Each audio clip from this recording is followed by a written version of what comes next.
So this card means that everything's going to be okay and your hemorrhoids are going to clear up. Oh, fantastic. Isn't the tarot a wonderful thing?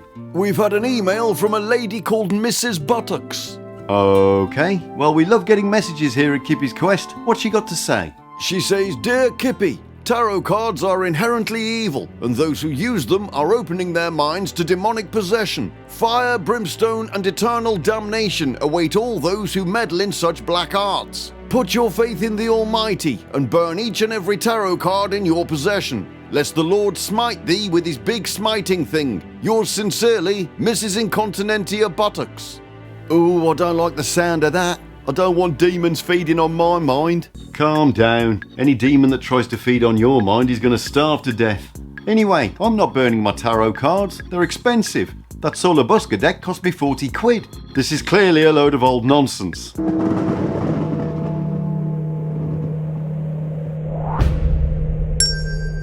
So are tarot cards evil? When I've spoken to friends who don't know anything about this kind of thing, they've said to me, Tarot? Isn't that all about worshipping the devil?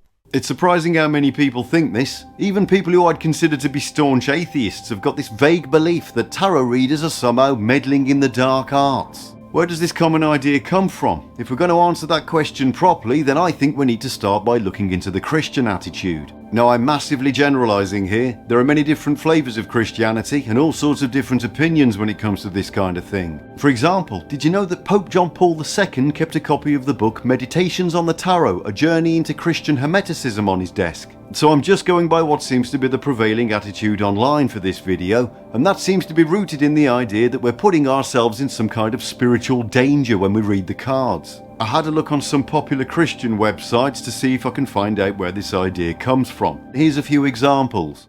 Tarot cards are evil and sinful, and Christians should avoid them. Well, I think that gives us the basic message. Using the tarot can lead to more serious spiritual issues, including the risk of demonic oppression, obsession, or even possession. That's the 3 demonic essions that should be avoided at all costs. It can also lead to sorcery, in the form of experimenting with mind-altering substances. Well, you've never done anything like that, have you? No.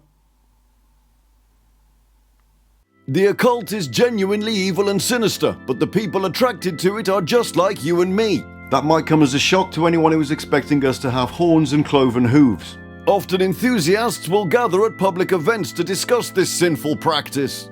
Here is a photo of a tarot conference. As you can see, there's some serious darkness and debauchery going on there.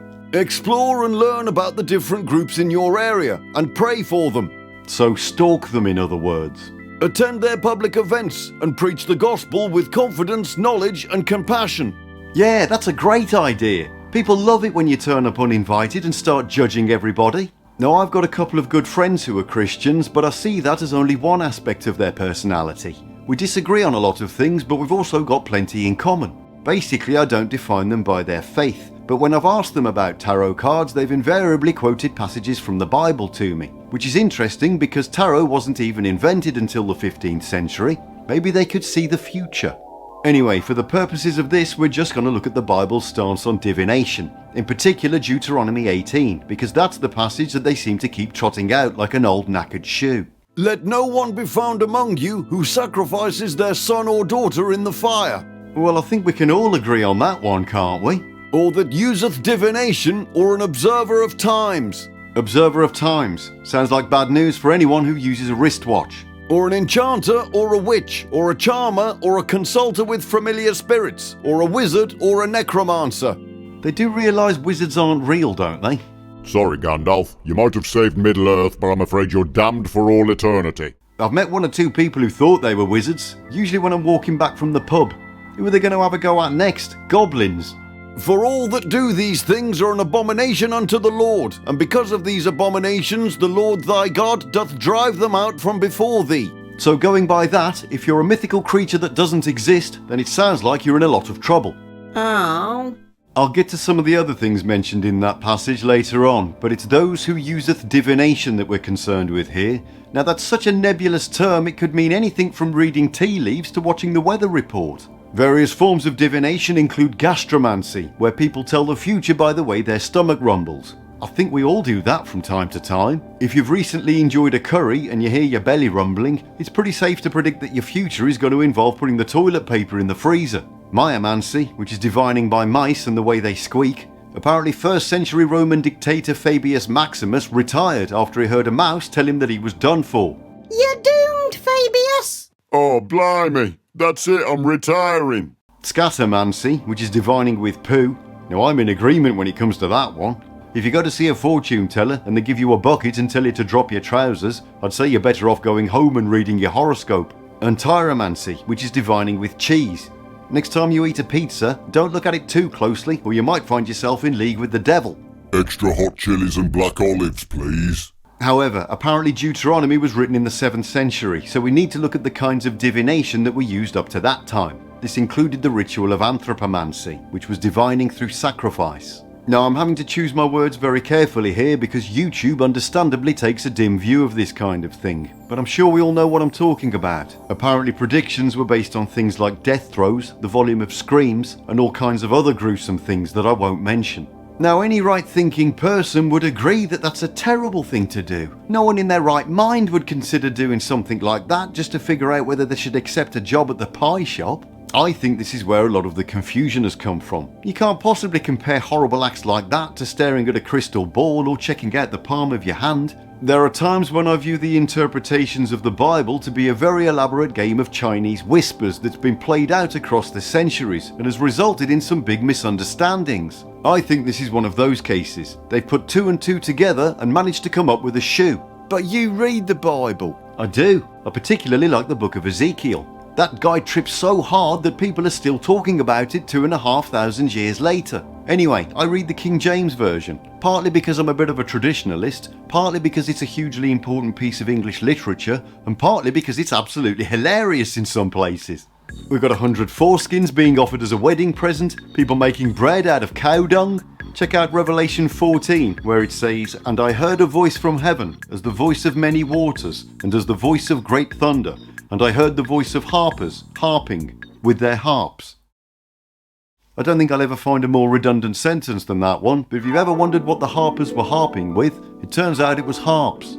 Or this passage in the Song of Solomon, where it says, "My beloved put in his hand by the hole of the door, and my bowels were moved for him." I think we might be going back to the gastromancy form of divination there. There are, however, a few problems with the King James Version, and I'll be getting to those later. So who exactly was this King James character? A brief history of King James I. King James I was the first monarch to rule both England and Scotland, uniting the crowns after the death of Queen Elizabeth I in 1603. James is best known for commissioning the King James Bible, an English translation published in 1611, which had a profound influence on English-speaking Christianity. His reign also saw the Gunpowder Plot in 1605, a failed attempt by Catholic conspirators, including Guy Fawkes, to blow up Parliament and assassinate him. He was a scholarly and intellectual monarch, but faced challenges with religious and political tensions, especially between Catholics and Protestants.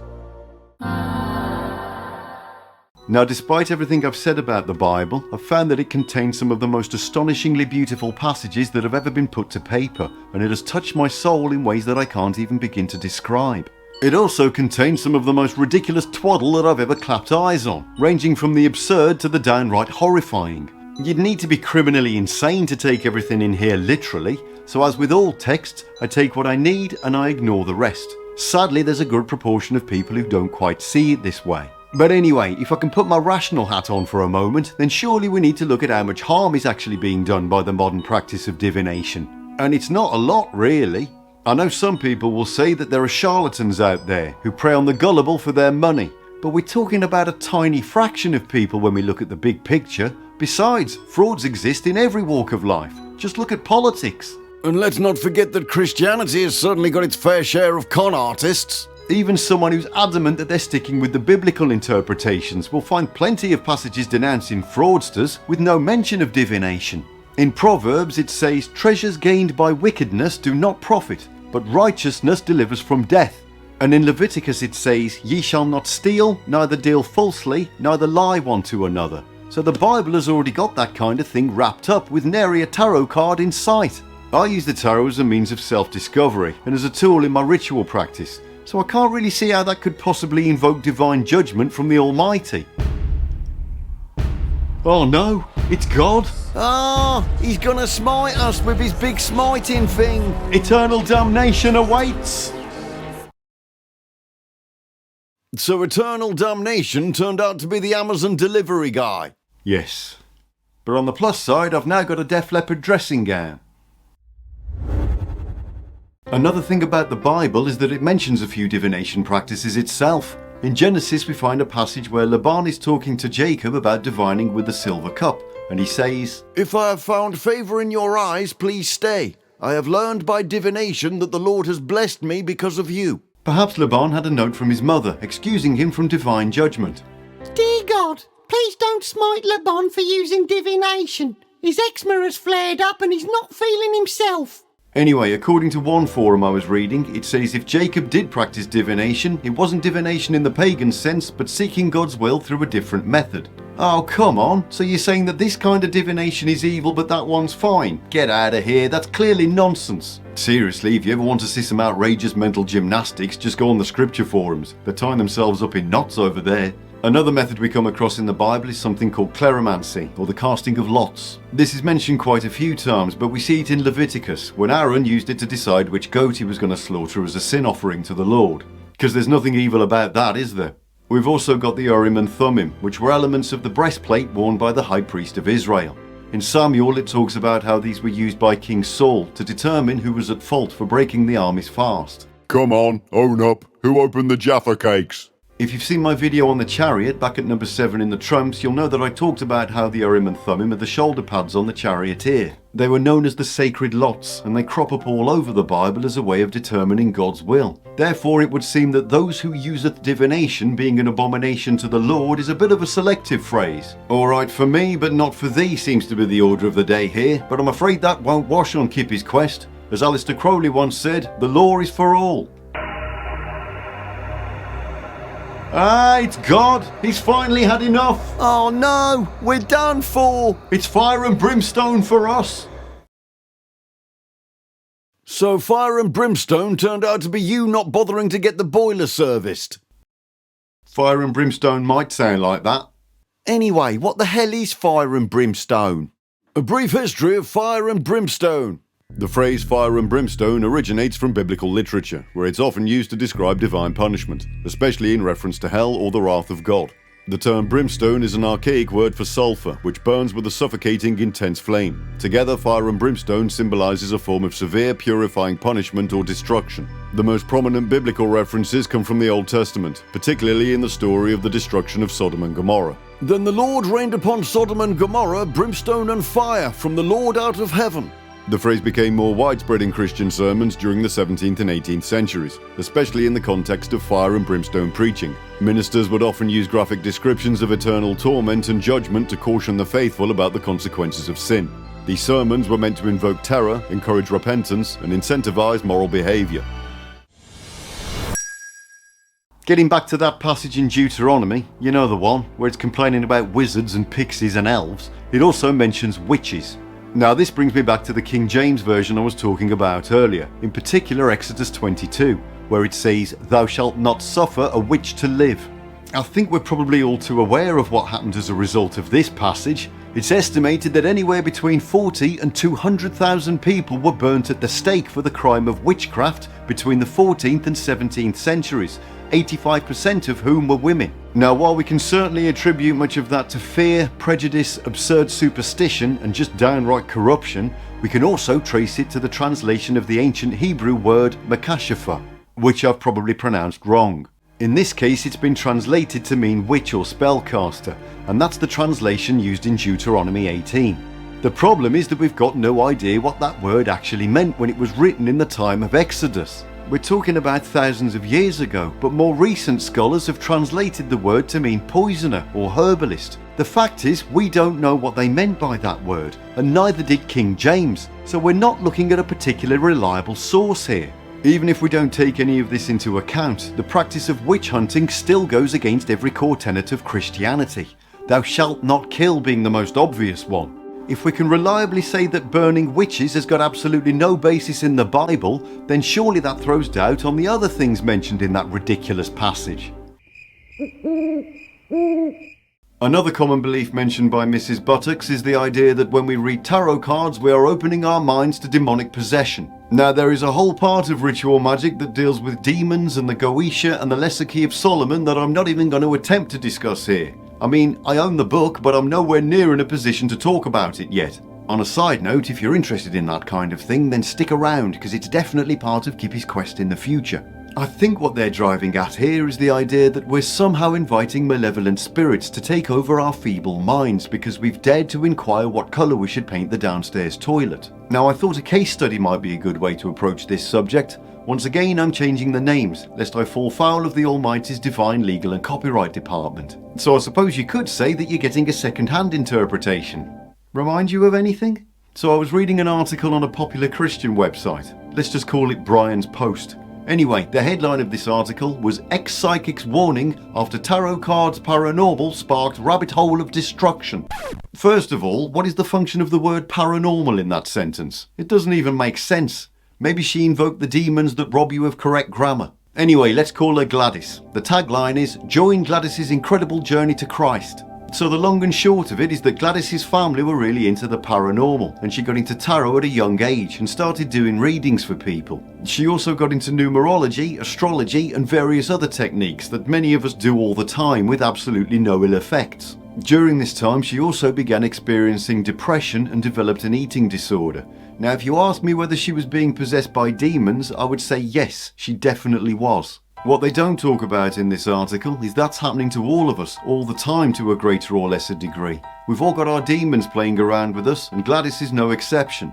I refer here to The Chicken Kabbalah by Marlowe Duquette, which is a fantastic book by the way, who quoted the wisdom of Rabbi Lamed Ben Clifford. He said, until you master these spiritual forces and consciously redirect their unimaginable power to more constructive projects, their wild energies will continue to gush like burning Drano through your soul, along every avenue of least resistance, large or small.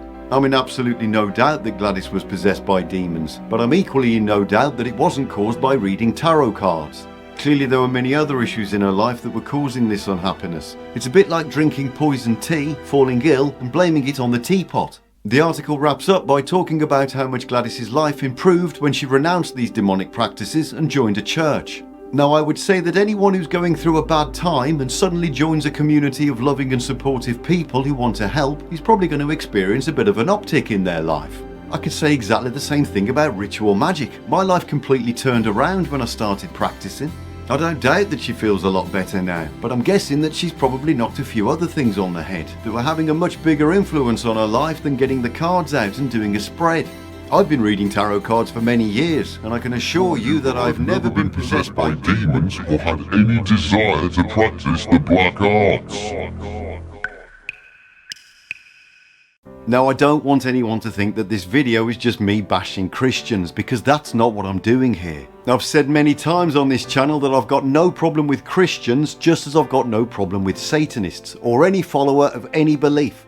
The philosophy of Kippy's quest has always been that as long as you're not hurting anyone, fill your boots. My issue here is with the mindless following of badly translated scripture that manifests itself in claims that people who do tarot readings are offering their souls to the dark lords of the nether realms. Reading the cards has got to be one of the most innocent things that you can do, and I can't overstate the benefits in terms of self-discovery and healing.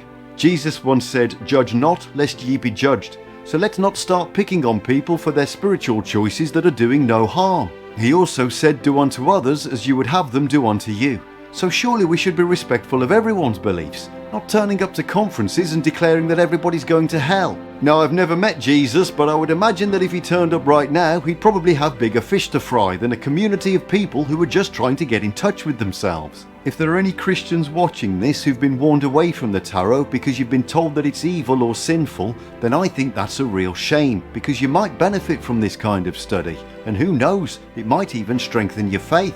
So in answer to the question, are tarot cards evil? Of course they aren't. They're cards. Well, maybe the swords. I think there might always be a bit of a stigma attached to tarot reading, but if you take even a cursory glance at the reasons for this, it just doesn't stand up, biblically or otherwise. In response to Mrs. Buttocks, I would say that if you genuinely believe the tarot is somehow inherently evil, then you've got a lot more to worry about than my eternal soul.